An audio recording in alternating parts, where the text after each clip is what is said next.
Although books can be purchased in other places, such as Morrison's and at the airport, the Gibraltar Bookshop is the last traditional sole-purpose bookshop left on the rock. This place has been opened here in Gibraltar since 1975. We took over the bookshop about 8 years ago, give or take. And yeah, basically, we've just been running it for as long as we can. There's a lot of rumor out there in the streets that we are closing down, and indeed, sales have dropped big time, given that nowadays there's Kindles out there, there's iPads, all sorts of advanced technology that people could just purchase books online. And that's the reason we're aiming to close, but still try and keep what the Gibraltar Bookshop represents, basically. And a sad day for Gibraltar, perhaps, being the last traditional all-purpose bookshop here, and now you're closing. Yeah, absolutely. I mean, we have. It's a lot of demand out there of people wanting us to keep this running, and because it is the only, the only bookshop that there is, but it's just not working at all. So, unfortunately, I mean, we have many bright ideas as to what we want to turn this place into, but it's just a matter of, can we do it? We're waiting for the landlord also to give us some feedback, and hopefully we'll try and keep what the Gibraltar Bookshop represents. We will still have a section for just local books, and local publishers can still approach us, and we'll hopefully be able to keep that ball rolling, even though it would be just a very small part of what this will hopefully turn into.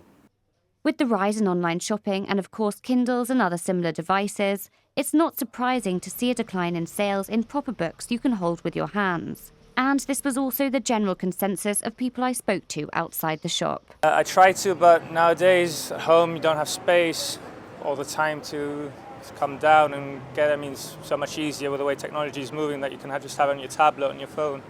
So I can understand why it's happening, although it's a bit unfortunate. Well, it's always a sad story when a bookshop closes down, because books have been our companions for many years, even though nowadays they're more digital, and which is really more practical, because you don't always have your book with you, and you might find a moment where you might like to read and you don't have your book. But if you have your iPad or iPhone or whatever, you can always access the book. So I mean, that's the story of life, the story of as it advances. Generally, I don't read that much. When I've read, usually it's been for a purpose, usually university or furthering studies. So really, to me personally, it doesn't affect me that much. I'm pretty sure it will affect individuals who do read, so it would be unfortunate for them. And I do believe books tend to be kind of like, not a bad thing, but in the sense of it keeps the kind of tradition of reading instead of relying on technology and electronics like Kindles. So in that sense, it would be a shame. Personally, I don't buy books so much anymore, but the fact that it's probably the longest standing bookstop in Gib, the fact that it's shutting down is quite sad, in my opinion. Kind of moving towards computers and all that stuff now. And how do you feel about it? I think nowadays most people maybe have Kindles, so like downloading books. So maybe that's why I assume it's been a decline in the sales of books. Yeah. I tend to go to London a lot, so I tend to buy them over there. But I think it's a shame if it closes down due to the fact that I cannot think of any other bookshops in Gibraltar for the community. So yes, I think it's a real shame. The bookshop remains open for now, with books still available for purchase. The closure is expected to be around December, with plans still being discussed regarding the next step for the premises.